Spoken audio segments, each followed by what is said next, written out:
Yes, welcome. Welcome to the Lord Petty Podcast. Appreciate you tuning in. We have another fun-filled, action-packed of bunch of shit gonna happen that I don't know what's gonna happen. How about that?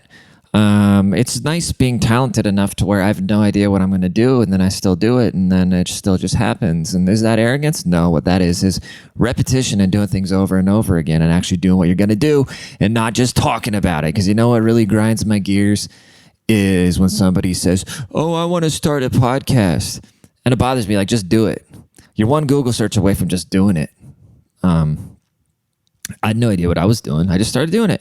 And I started acquiring little things in here and there. And I would say besides my computer, my computer, even though I got it back in like 2010 when I was going to audio engineering school in Los Angeles, and it probably has thousands of dollars of cracked software on there. Which means storen, which means I got the, I was going to make a bad joke. I was going to say I got the George Floyd discount, but that was way before. So I couldn't just smash and grab the Waves bundle, but I have my ways. You know what I'm saying? I befriended a couple piratas.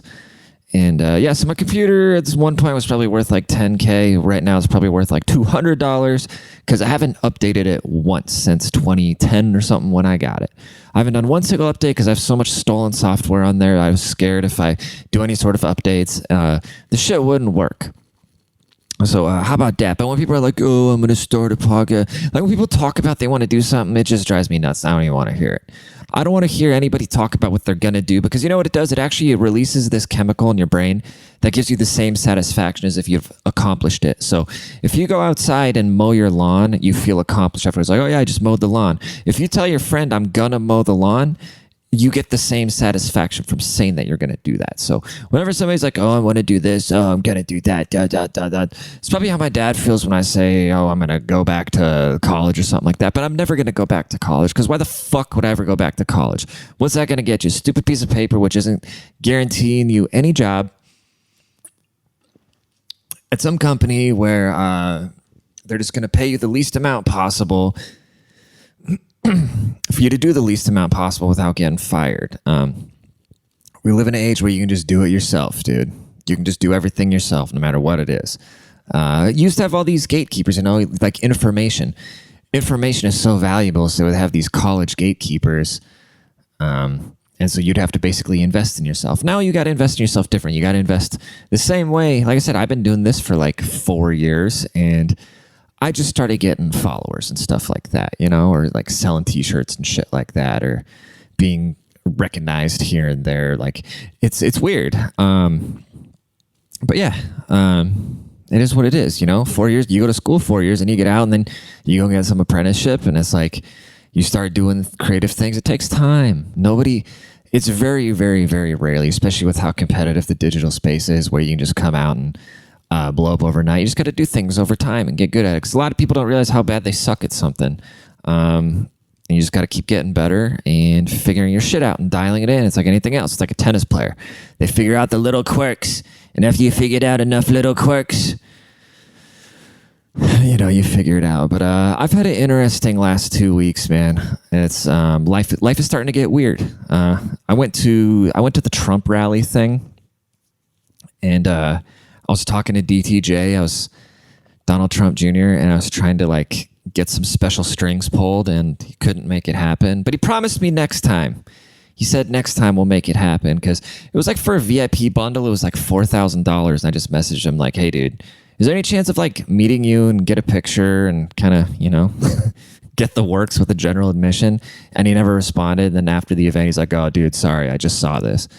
And I was like, oh, it's okay, Donald Trump Jr., that you didn't see my message until earlier to get me special privileges to get past Secret Security or a Secret Service who took my vape. It's funny because I went to the river with my family like a couple days prior, and I bought this $20 vape. And then I put it in the chair, and then my aunt was shit-faced. And she knocked the chair over, and my vape went in the river. And then, so a couple days later, I go buy another $20 vape, and I take it to the fucking Donald Trump rally, and then Secret Service took it from me. And so now I just haven't had one, and I haven't been smoking it all, but I've been feeling a lot better. But so I went to this thing, right? And I just went by myself. I was supposed to go with my buddy Andy. I bought him a ticket. I bought him a $50 ticket, and I call him the next morning because I was hungover from the night before because I went out and did some shit. And yeah, I went and fucked this girl who didn't want to get in her bed yet because her sheets were still in the wash. So she didn't want us to get our raw bodies on, or she didn't want us to put our bodies on her raw bed. But then I fucked her raw on the couch. But anyways, what was I talking about? Oh yeah. So then we went to the Donald Trump. I went to the Donald Trump rally without Andy, and because he got shit-faced in his apartment by himself, and he lives in Dallas, and he didn't drive the 3 hours to come hang out with me. But you know what? It's okay. And so I get there, and then some guy with like really shaggy, fucked up hair calls me brainwashed. And then I asked him when the last time is that he washed his hair, and he just kind of looked at me funny. But that was that. And then, dude, there was some serious characters running around though. Like, we gotta admit, like, there's some fucking mouth-breathing ass Trump supporters, dude. Like I said, I just bought like a general admission ticket, and it's like, the more money you spend in life, the more you get around higher quality people and more attractive women. Beauty's expensive, dude. Aesthetically pleasing surroundings and people is expensive. It like costs money to get in there. Otherwise, you're in the back with all the troglodytes. And I was in the back with all the troglodytes, and there was just a lot of mouth breathing going on. And it's funny because DTJ came out first, and he just kind of did more of a comedy routine, just making fun of liberals and talking about all the like goofy shit going on. Everybody was like laughing and hooting and hollering, and I was fucking falling out of my seat because he like mocked Joe Biden, shaking invisible hands. Like he went to the back of the stage and was like shaking hands with ghosts like Biden did. That was really funny. But then when Big 45 himself came out, a lot of people just started leaving because he was actually telling work stories, and I thought it was super interesting. He said something that really stuck with me. I mean, love or hate the guy, he was still the president, and he still ran the country. And you can learn, you know that saying, like, you can learn something from anybody. Like, it doesn't matter who anybody is. Like, if you're locked in a room, like that movie Saw, like if you're just locked in a room with a stranger, it doesn't matter who they are. They could be a guy that's been homeless for 20 years. You can still learn something from that guy. He's still got a story. Like, everybody has a story and something to learn from them, right? And so when you're in the same room with the former president and he's just telling, no pun intended, war stories, it's fucking interesting, dude, because it wasn't like election rally or something like that. Like, he was just talking about what the administration done, like how he dealt with certain situations, and somehow he got this deal on Air Force One about how he kept talking down Boeing, and somehow he pinned Lockheed and Boeing against each other to drop the price of Air Force One down by like $2 billion, which was crazy. And he said something. He said, in life, to get a good deal, you need to have leverage, and to have leverage, you need to have options. And it just makes so much sense, you know? It just kind of reminded me, even though I was sitting there with thousands of other people, or hundreds, I don't really know how many people were there. It was a huge turnout. It reminded me of just sitting down by the river with my dad drinking beers, and him telling me stories, and then me taking the lessons out of it. Just listening to Big 45 talk was... it was really interesting, but I was just surrounded by just some of the most mouth-breathing, moronic, just... fucking trash people. It was funny, dude. And then all they had to eat was pizza, right? All that was there was... It's so funny because it was such a like expensive event, but then there's just like a level of... And it wasn't like a Trump official event. It was some other like corporate entity was putting on this event. 'Cause I met this other guy who like... I forget, he was some sort of campaign something. I forget. Doesn't matter, but he was cool. He was like my age, hanging out with the people that run the country. But it's okay. What was I talking about? Oh yeah, but so we were in the pizza line, and basically all they had was bottles of water, coffee, and pizza, and then all these just like boomer Republicans were just freaking out because there's no coffee. And I was wondering if they're going to serve booze. They should have served booze at this thing. Just get everybody all drunk and hooting and hollering, you know? That's what I would have done. I forget, there's something specific about that event I wanted to talk about. I don't remember. It was the pizza thing. People just get so mad about the littlest shit, dude. It's so funny. But yeah, it was interesting, dude. If you can ever go see the Prezi talk, I would go see Butthole Biden too. You know, like I would go see anybody. It's interesting, you know. It's interesting being close to. Sometimes you just gotta like touch and feel and experience what seems like the untouchable. You know what I'm saying? And that's kind of like in my life. I'm starting to feel this weird shift where I feel so close. I'm like not inside the circles yet, but I feel so. I'm so. How do I say this? It's just a weird feeling. So like last night, for instance, right? I go to see. There's a comedian. His name's Mike Lenoci, and I see that he's in town, and he's like really good friends with Delia. Well, actually, okay. I knew that Delia was in town because I was at Kill Tony, and then I was standing outside with this dude named Swiggy, and we were just bullshitting about something. Like he found a bag. He found a bag of meth. And if you know who Swiggy is, this is hilarious. Like if you type in, go onto YouTube, go type in YouTube, sound like an old man. Go to YouTube and type in Kill Tony and then Swiggy. Okay. And you'll see just like what Swiggy's like. And so we're outside, and he's like, he found a bag of meth, and he's asking me if I want it, or they didn't know if it was coke or meth or something like that. I'm like, no. We're just kind of dying laughing, and then these two just like beautiful women walk by, and I wasn't really paying attention to the dudes. And then I'm just kind of like, you know, I'm laughing at Swiggy, and I'm kind of creeping on these two girls walking by, and I'm not paying attention to the guys. And then another comment goes, "Oh shit, that was Delia." And I was like, "Oh really? I missed it."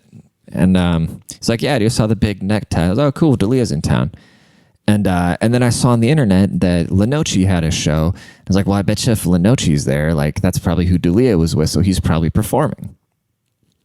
And so I bought a ticket, and I just went by myself. It was like a 10:30 show, and I just casually went, and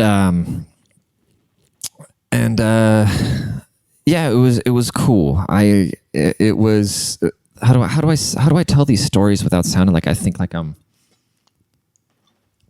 Here's the thing. In my life, I just started pretending in my own mind that I'm just super famous and super rich. Not like in a pompous way where I try to like, but I do try to just get away with murder. I just literally try to get away with murder. I pretend like I belong in any room.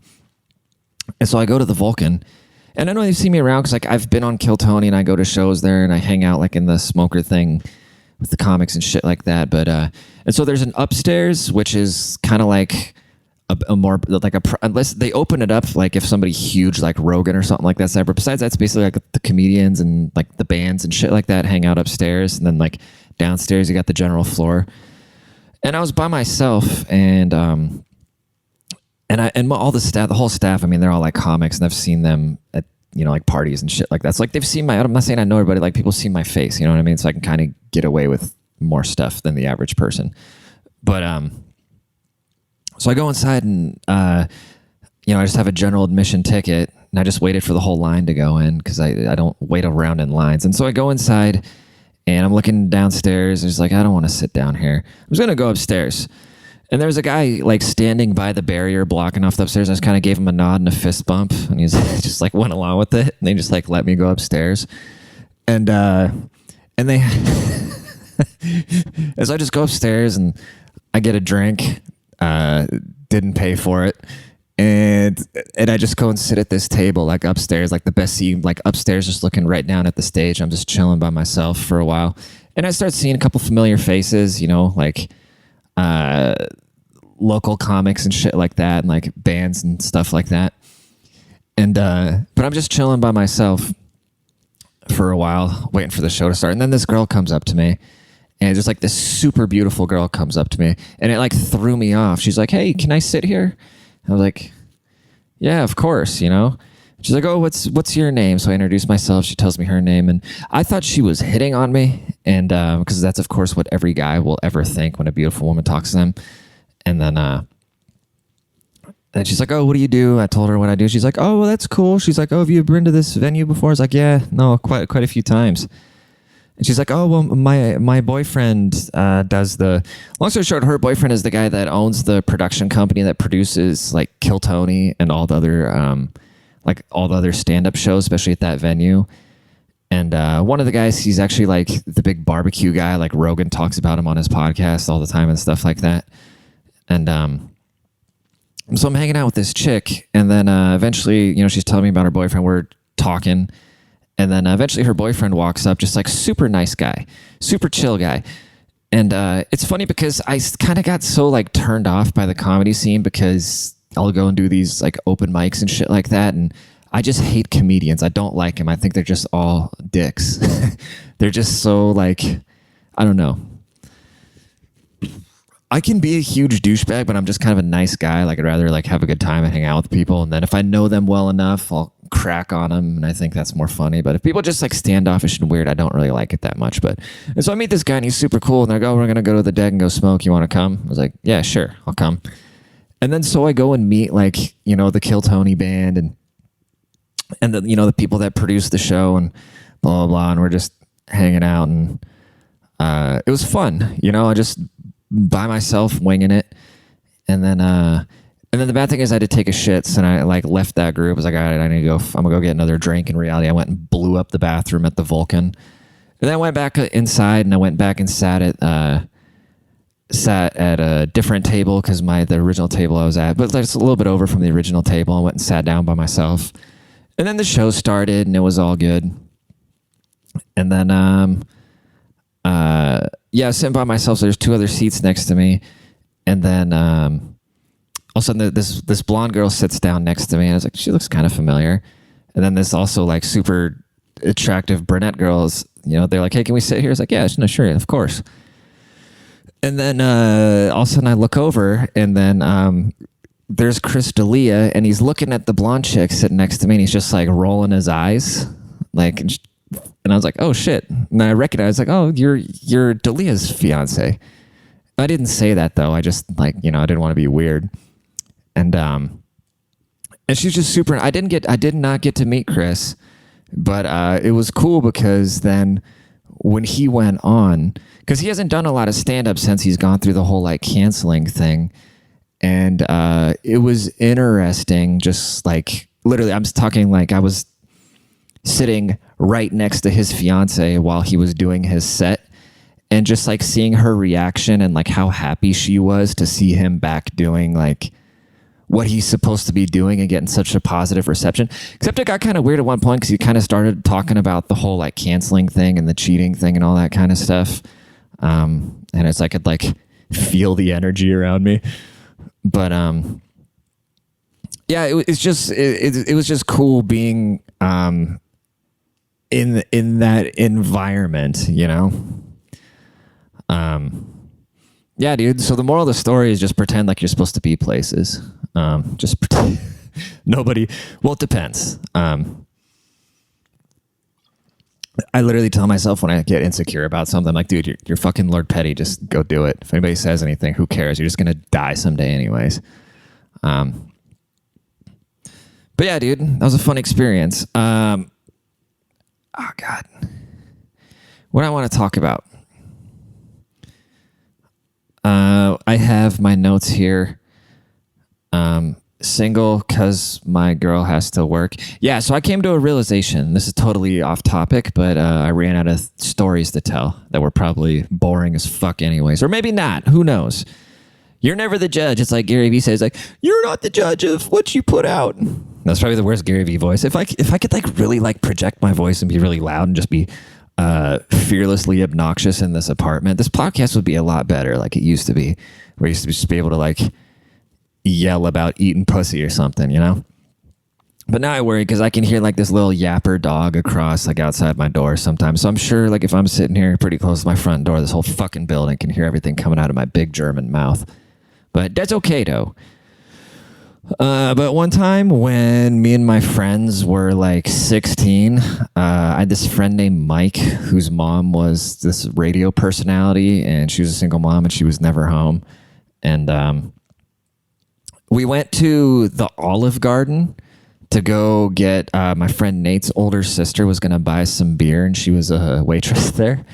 And we go to the Olive Garden, score the beer, and there's this other chick that worked there. And her name was, should I say her name? I don't even know if I should say her name. Did I say too much? Okay, I'm not going to say her real name, but her name was a dude name. But she was a chick, okay? We'll call her Jeffrey, okay? And so we meet this chick there, and so we get all our beer from Homeboy's sister, and we're like, oh, we're just going to go back to Mike's and drink. And we invited this girl, this other chick who was like 26, okay? She was like 26, and we were like 16 or 17 or something, right? Like five dudes, and then this one 26-year-old chick comes back to the apartment with us. And I've never, ever in my life been like a very promiscuous type guy. Or like, I get really grossed out by really slutty women. I don't know if it's like I get worried about STDs, or I'm just like really homophobic and I don't want to fuck some chick that has some other dudes like saliva or jizz on her or something like that. I'm just very like, I don't like overly promiscuous. Like, it grosses me out. Like when I go to a strip club, I get legitimately grossed out because I start like thinking about the chick's parents, about how it would probably hurt them if they knew she was just clapping her ass cheeks on some pasty German right now. And like, I'm not saying I don't participate, obviously. I mean, if it's there, like when in Rome, you know, but I like don't enjoy it like sexually. It's just more of a funny story. But so anyway, so then the five of us, we go back to the apartment, and then I just keep noticing like this chick will appear, and then she'll just like vanish, and then one of my buddies would be gone, right? And so this was just kind of periodically happening. There must have been like five or six or maybe even seven of us. Because I'll just always be like, we're just like, somebody keeps disappearing. This chick is gone. And then finally she comes up to me, and like, we're drunk. We're just being like young teenager drunk. Finally she comes up to me and she's like, are you ready?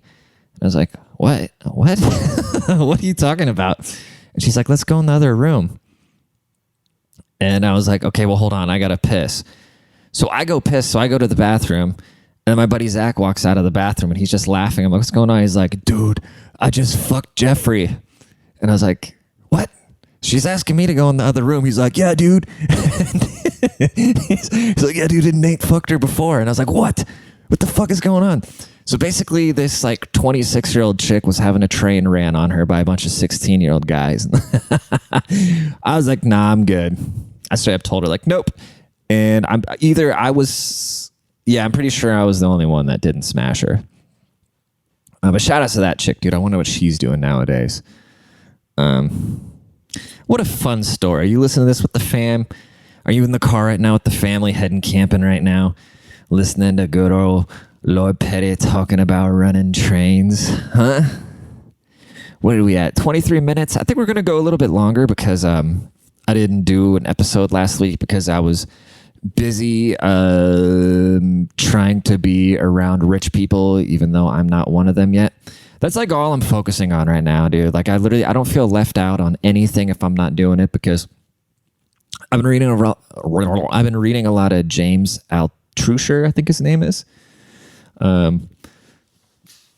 This fool. He's got this, Skip the Line.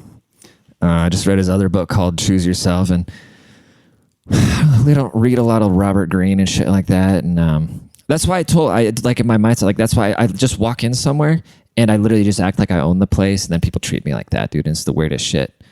Yeah, it's really weird. It's just like the energy you put out is just, I don't know. And maybe that's why like these open micers and shit are dicks to me. You know, it's kind of like how the only people that ever really get fucked with at a bar are like the big guys, you know? So maybe it's like if you have enough confidence about yourself, you put out that aura, and then, you know, people just want to fuck with you and drag you down. But I don't like being around that shit. Like I said, open mics are terrible. But anyways, what was I talking about? Oh yeah, we're gonna go a little bit longer because I was busy, and then I told you the story about the orgy. One time in 10th grade, my good friend Max, Him and I were sitting next to each other in biology class, and this guy was just probably one of just the funniest people I've ever met in my life. Unfortunately, we stopped hanging out a lot as we got older because his clique was just too rowdy for me. Like I was always a class clown, but I was never a troublemaker. I never liked causing trouble or having adults think I was like a bad kid or something like that. Like I never, I just liked making people laugh. Like that was my whole thing. And he kind of started hanging out with like the fucking, we used to call this group of guys, we call them MOB, money over bitches, just because they were all like huge Little Wayne. I don't know. It was funny. But we're sitting in science class and we're supposed to do a report on a disease or like a bacteria or something like that. I think it was on a disease. It was, yeah. And so everybody picked like elephantitis or some shit like that. And then this one girl who just happened to be she had a reputation at school. She picked chlamydia. And then we all had to have these poster boards, right? These poster boards with like pictures of the shit and then go up there and talk about it, like what the disease is. And like I said, everybody else just had like cancers or whatever else, like cellular things going on. And the slut picked the STD. And then I just look over at my buddy Max, and then he insinuates her just being like, "Oh, we're going to talk about chlamydia." And she's like, "Let me show you." He just like insinuates she would pull her pants down. And dude, I started laughing so hard. And so then the whole time, the teacher's just looking at me while this chick is just giving a presentation about chlamydia. We're just sitting there like fucking Beavis and Butthead, just dying laughing, like mocking her. And that story was not as funny as it was supposed to be at all. You know when you have something in your head and then you say it out loud? All right. I think we're going to end it on that. What did I talk about? I talked about Trump. I talked about Delia. I talked about an orgy. I talked about annoying people wanting to start podcasts. I can talk about two more things that I have on my little boy here. Brands do controversial thing. Oh yeah, dude. So I'm fully convinced that this whole like wokeism shit, that brands, they don't actually care about it, but we already knew that. But their whole thing is like, they know that conservatives are going to get worked up about shit. So I think they're more trying to get conservatives worked up and share the articles at a shock value than they even are about like appeasing liberals. Because like liberals don't have money and aren't going to buy shit anyways. But they know like, okay, if we get it in, because you got the cancel culture on the left, then you got like the just outrage mob on the right, which will be like, "Oh, this is very disturbing my children." So then they'll just share all this stuff, which is basically just free promotion. So be like, okay, if we pander to the nut job left, even though they're not going to buy anything, all the people on the right are going to share it out of outrage, even though they're not going to cancel us. They're still going to share it, so it's going to be free promotion. Then more people are going to go buy briefs to have their dick hanging out like Justin Bieber. You know what I'm saying? You like that? But yeah, dude. Pride Month is coming up, so be ready. Be ready for that. All right, dude. 28 minutes. This is the longest podcast I've done in a long time. I hope you enjoyed it. If you do enjoy the podcast, please tell somebody, dude. If you're listening right now, I should probably say this in the beginning. Just go leave a rating, bro. Go to my YouTube channel, even if you just listen to the audio, because the audio gets a lot more plays on the YouTube channel, which I totally get that because I listen to audio podcasts. I don't ever watch podcasts, but please go subscribe to my YouTube channel. Leave a rating in the podcast app. Tell somebody. Follow me on Instagram. Share the shit. Like, let's do this thing, Let's do this. It's time. We've been grinding and we deserve to, like, we deserve this. Like, let's go, dude. Love y'all. Appreciate y'all and take care of yourselves.